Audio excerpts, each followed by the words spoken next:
Planning Commission Subdivision Code Subcommittee Public Workshop. That is truly a mouthful. From here on out, I'm just going to refer to the Lewis Planning Commission as the LPC and Mayor and City Council as MCC. And by doing that, I think I'll shorten this presentation by about 5 or 10 minutes. I'm Nancy Stacy. I'm a member of the Lewis Planning Commission, and I've been chairing the subcommittee on the Subdivision Code review. The other members of the LPC that are on this subcommittee are Deborah Evalds, who's in the back there, and Joe Hockner, who wasn't able to be here today. Also supporting our subcommittee are our city planner, Janelle Cornwell, who's back here, our city engineer, Charlie O'Donnell, and we have as a consultant to our subcommittee, Tom West. And as well, we are getting advice from our city solicitor. I thought I saw Glenn here, Glenn Mandelis. Okay, he just stepped out for a moment. Now, over the course of the last few months, more than a few months, over the course of many months, we've been meeting and have been working on the code. This meeting for us, let's see if we can get it to the start. Yeah. This meeting for us is a first because we're coming to you for feedback at a very, very early stage. That what you're seeing today, we have not taken to the LPC yet. Because before we really ended up with a full draft proposal, we wanted to get public input, and we wanted to ensure that the public was aware of this process. There are a lot of different city meetings that go on. They're all posted, but you're not always aware of kind of what the content of them is. I should say that our meetings are all public. They're posted on the city website, and you're welcome to join us in person or by Zoom. So we're on to the next grade. So first of all, let me explain why we're looking at the subdivision code. In late 2020, the LPC formed a subcommittee that they called the Action Item Subcommittee. And the idea here was to develop a list of all of the things that the LPC should be working on so that we could, in a sense, develop a work plan of items to address. Now, the list was long, and we sent it to MCC to try to get their input on priorities. And one of the items that came back as a high priority was reviewing the subdivision code. So as a result of that, the LPC formed this subcommittee that we have here today to really focus on doing that. Go to the next slide. This led them to create our subcommittee, and we've now, at this point, developed a first draft of changes. And today, what I want to do is to present those changes and get your feedback. Now, we've tried to design this to be very participatory. So you'll see that there are tables around the room. Each of these cover a different topic. And what we want to do is these will be a chance for you to dig into the details more. There are sticky notes to give comments, and one area we're asking you to kind of, identify which process, our new proposed process or the old process, which one you like better. And at each table, there's someone who's knowledgeable on the topic who can answer questions. At the very last table at the back here, it's a comments table. And there, we'd like you to give us just your overall general comments on this. But we've also, because we know oftentimes people have comments on other areas and we don't want to limit your ability to provide feedback, there's also a form to give comments on other areas of the code or things that you think LPC should be addressing. Now, if you're watching this on Zoom, we do have an online capability to provide comments, and what you need to do is to go to the page that has the announcement for this meeting, and there will be a link to an online comment form. We do want to hear from you. We'll go to the next slide. Now, following this meeting, this is not the, obviously this is still we're at the beginning of a process. Following this meeting, our subcommittee will be taking your views and the feedback we get, making modifications to this draft set of revisions to the subdivision code, and then we'll be presenting it to the LPC. The LPC at that point will decide how to proceed, and we hope following that, the LPC will be something that has the full commission's input on to MCC, and at that point, it just goes through the normal process that anything would go through for a code revision. So there'd be a public hearing, et cetera. Let's look now at the scope. We are only looking at chapter 170 of the City Code. When I say only, it's a big chapter, okay? So there's a lot there, and this is the chapter on subdivision and land development. Now, while our focus is on that chapter, we may be making some proposals that kind of trickle in or impact other chapters if we're changing a definition of a term that may be used somewhere else. And if that happens, at that point, we'll identify what needs to be done. Equally important in terms of describing the scope is what we're not looking at. So we're not looking at anything regarding zoning. That would cover things like building height, lot coverage, setbacks. We're not looking at the building code requirements, construction specifications, permit reviews, flood proofing, et cetera. We're not covering wetlands, like wetland buffers. We're not covering annexation. And in fact, Melanie is here, and she is chairing a subcommittee on that is specifically looking at annexation. So I should say nothing that we're covering applies to renovations on existing homes. So the focus is on major subdivisions. So you might say, okay, does this impact me? And that's a fair question. The proposed changes apply to major subdivisions, and major subdivisions involve division of land into 6 or more lots. They also apply to commercial site plans. These are site plans for commercial development of land, building additions, or new construction. So obviously, if you own a large plot of land in the city of Lewis, or a developer or a builder, these changes apply to you. But keep in mind, the changes do not apply to individual lots or to minor subdivisions. Minor subdivisions are a piece of land that's being divided into 5 or fewer lots. But I think it's important to remember, subdivisions impact all of us as residents of Lewis. And so this is something that we should all be concerned about and be interested in. We took into factor a lot of considerations as we were doing this review. We looked at things, we were guided in part by issues that we observed as members of the LPC when we were reviewing applications, identifying areas of confusion, irrelevant requirements. We also considered consistency with the comprehensive plan. And at front of our mind as we were doing this was trying to ensure transparency and simplification. We also were thinking of and had to consider new technologies that have come into play that hadn't been in place when the code was originally written. Now, in making these revisions, we also looked at ways to provide feedback to applicants earlier in the process and to engage mayor and city council earlier in the process. And of course, we consulted a wide variety of relevant sources and experts. But today, our focus is on consulting with you and taking into consideration the feedback of the public. We'll go on and look at the intent now. Now, as we discussed Chapter 170 in our subcommittee, we agreed that in proposing any changes, our intention was to address a series of goals.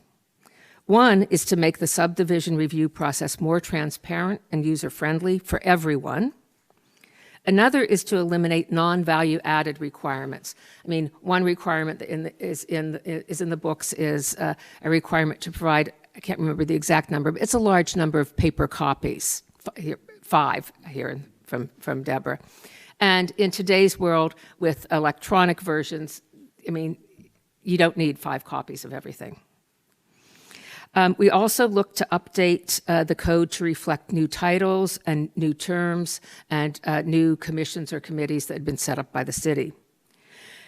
Finally, we're also proposing to expand or to add standards and requirements as needed to clarify the code. These were things like open space, lighting, lot grading.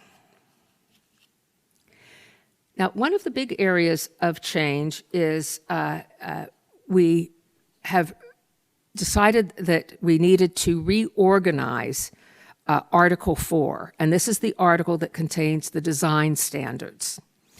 And we did this to provide better clarity and to make it easier for applicants to use and for the public to use. So in this section, what we've done is we've reorganized it around a series of categories of requirements.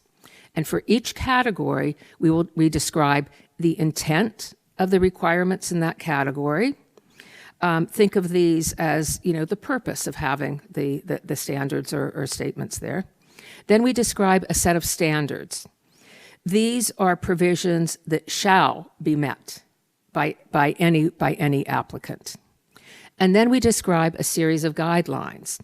These are provisions that should be considered, but may not be applicable to all applicants and proposals. As part of the review process, applicants are required to consider these provisions, and if applicable, guidelines can be applied as conditions of approval. So we've tried to kind of clearly delineate these and make sure that we got all of our must or shalls in order and all of our mays in order, okay? Mays or shoulds, I guess, in order. Now, there are a couple caveats that I want to cover before I go into the highlights. One is probably the most difficult part of preparing this was to try to summarize the changes. And the challenge is what I may think of as a minor change, someone out there may say, man, that's major to me. And so we've done our best to try to highlight and pull out what we think are the major things. But the best thing to do is to read the full draft code to know everything that's in it. And there are some copies of it here, and anything in that is underlined identifies new additions or changes. Like any summary, we're leaving out some things because it wouldn't be a summary if we had all of it here. We've tried to provide more detail by providing these charts around the room and given areas enable you to dig deeper into an area that you're interested in. It's also important to remember that this is an early review. So if we left something out, let us know. If you see a typo, forgive us. But keep in mind that consideration of adoption of the revised subdivision code will not occur until 2022. So we're at the end of 2021 now, and there's still more work that will occur before this would go forward and make that step to go forward to Mayor and City Council. Now, one of the key changes we're proposing is a change in the process. So first, let's spend some time looking at the current process. It begins with the submission of an application. City staff then review and prepare reports and comments on the application, and they may get back to the applicant for missing information, et cetera. Next, the Planning Commission confirms the reports and holds a public hearing, then reaches a decision on recommending approval, approval with conditions, or denial.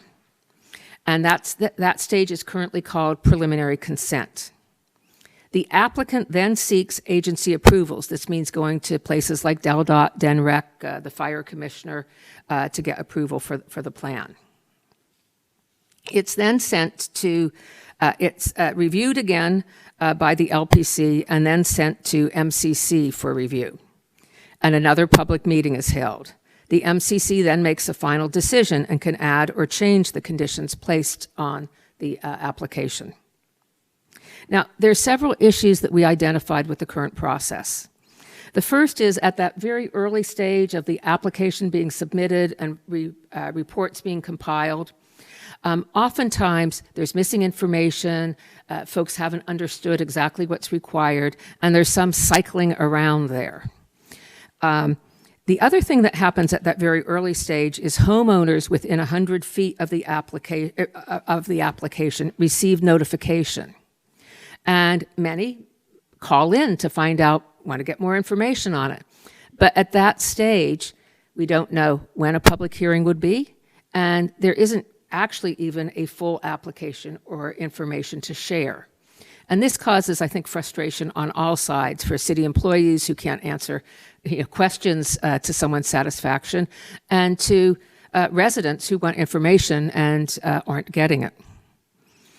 Now, the first stage I mentioned is currently called preliminary consent, and that's not really an accurate description of that phase. And it's often misconstrued to mean that the LPC has granted some type of permission, which is not the case. So we're looking at changing the name of that phase, and I'll get to that in a moment. And then finally, one of the issues identified was that when the application first reaches mayor and city council, it's already gotten agency approvals. But if MCC adds or modifies conditions, and depending upon how the degree to which those are modified, this may then require the person, the applicant, to go back again to get those agency approvals all over again, kind of doubling the work for the agencies and for the applicant. So let's look at the proposed new process. We've tried to address these issues in the new process while ensuring that you still have the same number of public hearings and the same number of reviews. So under the new proposed process, we propose to change the name of the first stage from preliminary consent to preliminary review, because that's really what's happening, is it's a review.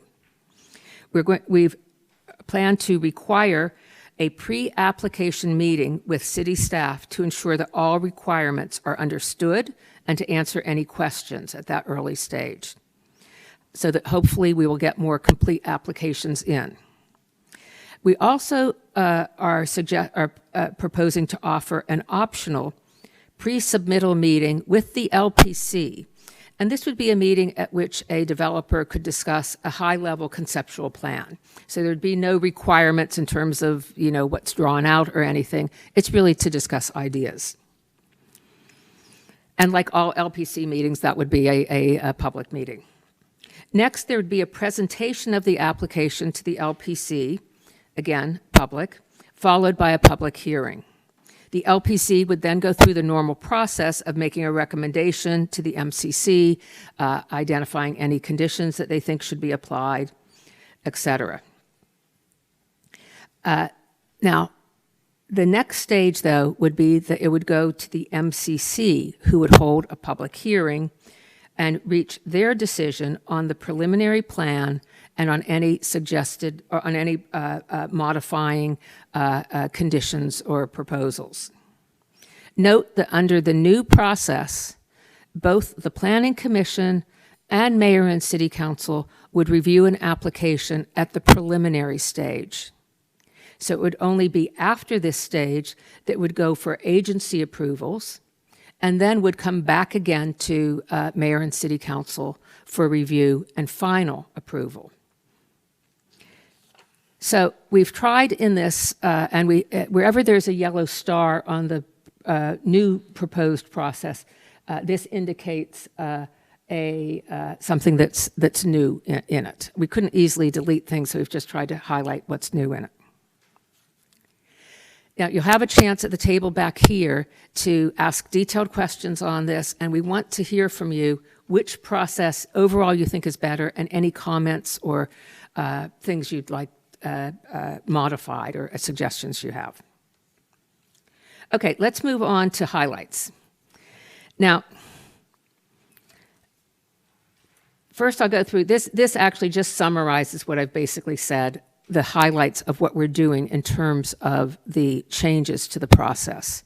So renaming the first stage, requiring a pre-meeting, offering an optional conceptual review meeting, involving MCC at the preliminary stage, and an additional thing that we're doing that doesn't show up in the chart is we plan to standardize the public notification requirements and make it a requirement not at the time of application, but at the time of a public meeting or hearing is being scheduled, and requiring notice to be posted 15 days before the public hearing, and a letter to property owners within 100 feet 15 days before any public hearing or meeting.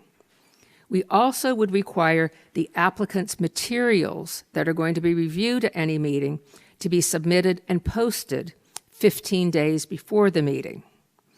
And this is to address concerns we've heard from the public that occasionally materials get posted for a meeting and then an applicant may arrive with changes to their plans, and we have members of the public who've prepared comments, et cetera, on a plan that was the old plan. So we want to make sure that we're all looking at the same information at the same time, and that you have 2 weeks to really prepare any comments that you may have. Now we'll look at the highlights of changes to the rest of the code. I mentioned earlier that one of the big areas of reorganization is this Article 4. I'm still getting used to what you call each of these these items in the code, so forgive me. In this area, as I mentioned earlier, we're going to state an intent, standards that must be met, and then guidelines that should be considered and may be applied as conditions for approval. Now, many of you may be familiar with the 22 factors that are currently listed in the code that the LPC is supposed to consider.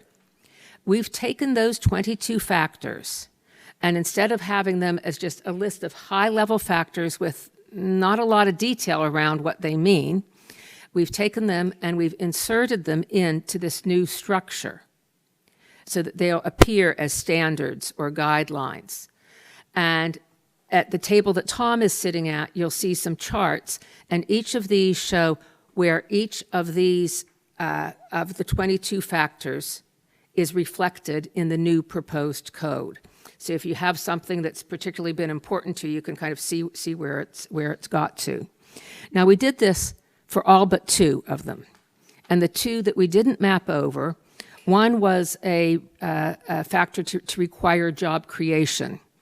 And quite frankly, we didn't understand how in a subdivision for land that's already in Lewis, we had no way of measuring job creation potential, so we've excluded that factor. The second factor that we didn't map over in this section of the code concerned whether the estimated expense to the city can be justified. And we didn't include that because we felt that this was relevant for annexation as opposed to subdivisions. Since if you already own land in the city and it's zoned a certain way, the city is already, in a sense, providing services to your property. So you have a crosswalk here that you can look at if you have any particular ones that you're interested in. Now I'd like to get on to looking at the rest of the code. And specifically looking at the design standards and guidelines. Now, on some of these slides, there are a lot of words. But what I'm going to do is I'm just going to call out a few topics because you can get all the detailed words on these boards around the room.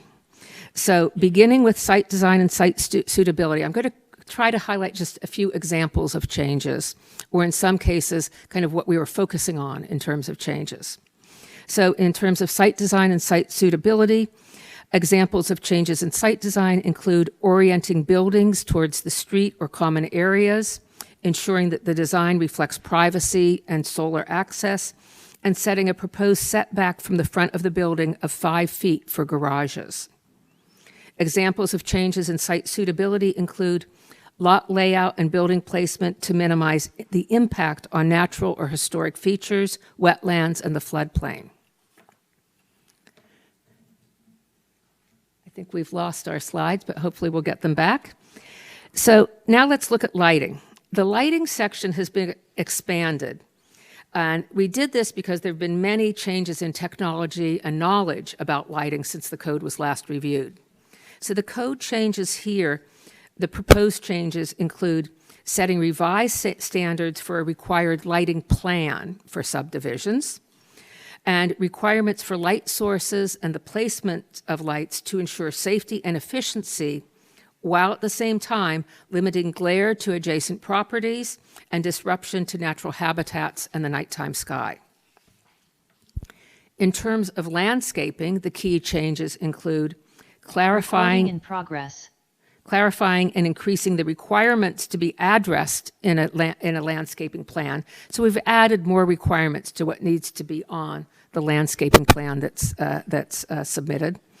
And we're making more specific criteria for street trees, buffer plantings, focusing on native species, and requiring a site distance for plantings at all intersections.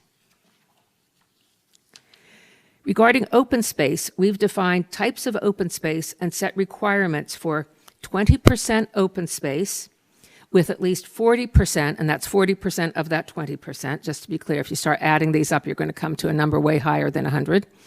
So 20% open space with at least 40% of it being contiguous, 20% of it being community space, 60% being usable, and a maximum of 20% having impervious coverage. Areas such as parking lots, water management facilities would be excluded from any open space. To provide some flexibility, we would be offering some relief from these provisions that could be granted by the LPC for projects with more than 30% of open space and using green technology, stormwater best management practices that are graded into the natural terrain to provide space that can be used for recreation. So in the first, we were excluding most stormwater basins, but if it's graded in and can be used for recreation and it's more than 30%, the LPC would have some flexibility in terms of approving that. Now, considerations also to be given to preserving large trees, natural and historic features, and creating central community spaces where a community can get together. On to streets. We've proposed revisions to the street regulations to minimize speed limits, street lengths, and street widths, encourage permeable pavement systems and interconnection with adjacent streets and neighborhoods, address on-street parking while minimizing street widths, and promote the increased use of pedestrian and bicycle movement, as well as encouraging the consideration of transit services, EV charging stations, and pullover space for shared vehicles. So you can see how new technologies play into some of the revisions we're making. In terms of the water utility, the revisions focus on ensuring that the proposed water system facilities are adequate to serve the subdivision and adjacent BPW service areas. The focus of the sewer design revisions are on ensuring that the sewers are adequate for all existing and future users of the development sewer infrastructure, and the upgrading of the existing downstream sewer infrastructure to collect and process additional flows from the proposed development.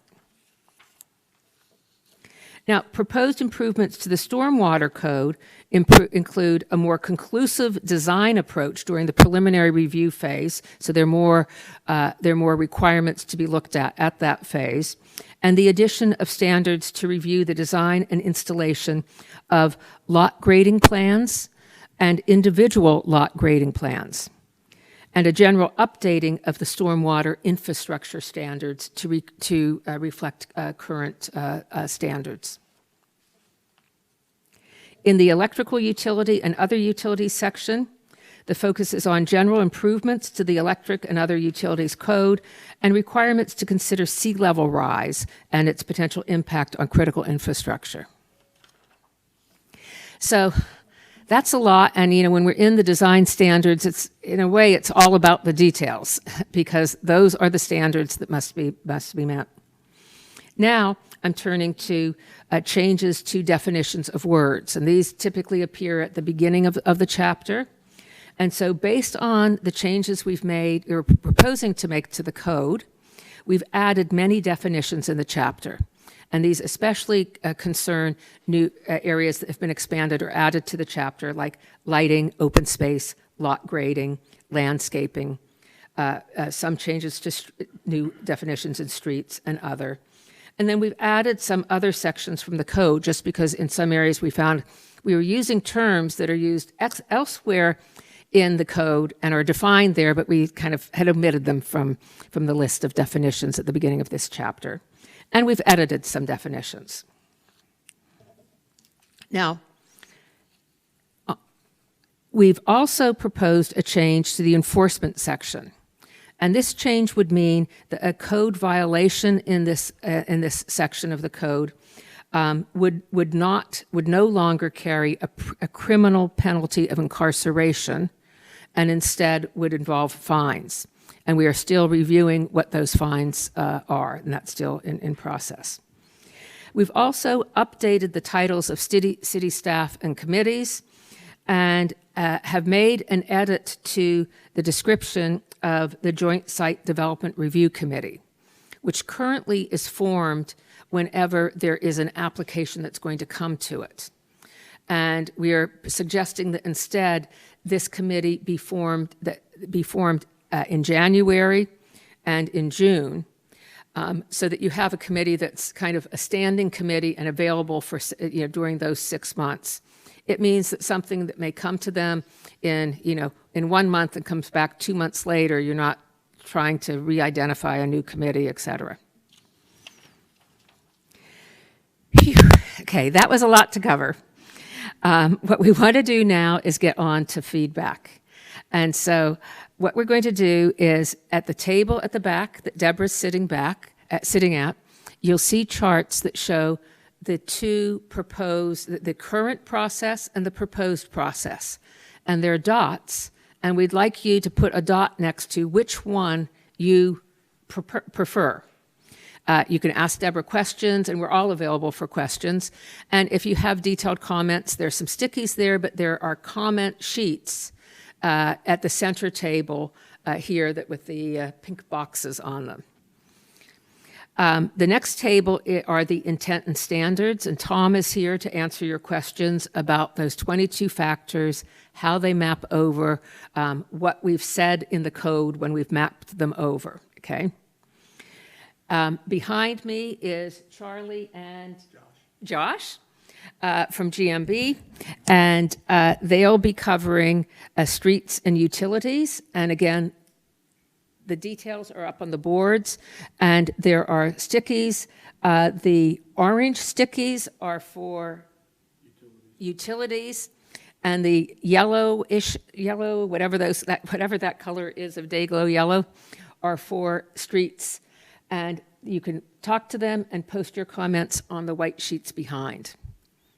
I should have mentioned your sticky comments at Tom's table go on the white sheets on the wall there. Okay. Then we'll move on around, and we come to we're calling it our environmental table. We have open space, landscaping, and lighting, and there's a board here to put your sticky comments on. And then you can move on to the comments table. You can go, we're kind of suggesting a flow, but we don't want everyone to crowd at one table first. So, feel free to move around as you wish. Then finally, we have the comments table. And there are two sheets for comments at that table. One is we'd like your specific comments on what we've presented today, but the other is a second sheet. Because if you have comments on something else that you want to let us know about, there's a general comments form. And we'll look at those and take those back to the LPC in terms of feedback from this session. Now, a video of this presentation will be posted at the city site. And if you're online, again, there is an online comment capability, and we urge you to use that. Go to the announcement for this meeting and click on the link to use it. So, thank you for your attention. And if we get to the last slide, we'll have a thank you in big font. One more slide to go. There we go. We really do want to hear from you and really would like your input.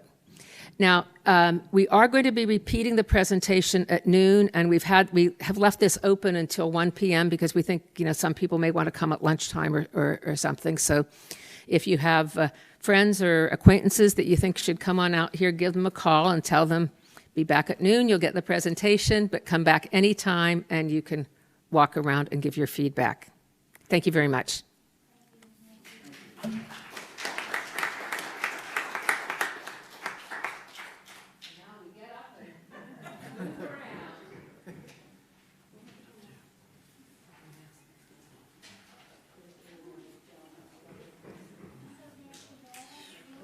Yes, you may.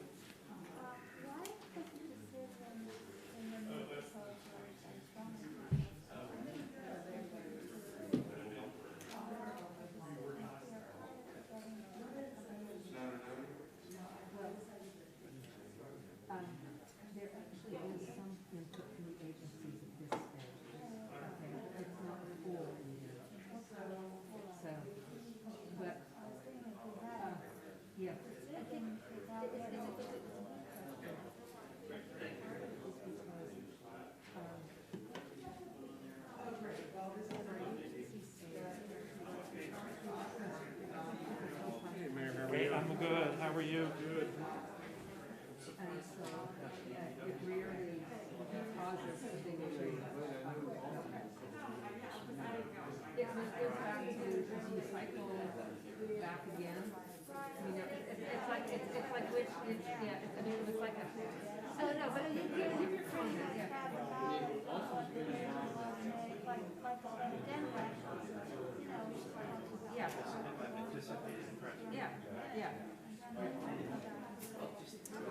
How are you? I'm well. With Tim. Printer?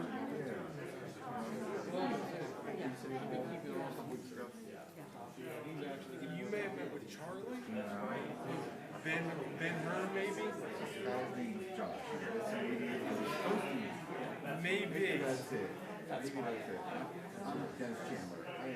How are you? Don't live in the city. I live off of New Road. Right across from Waterfront Preserve.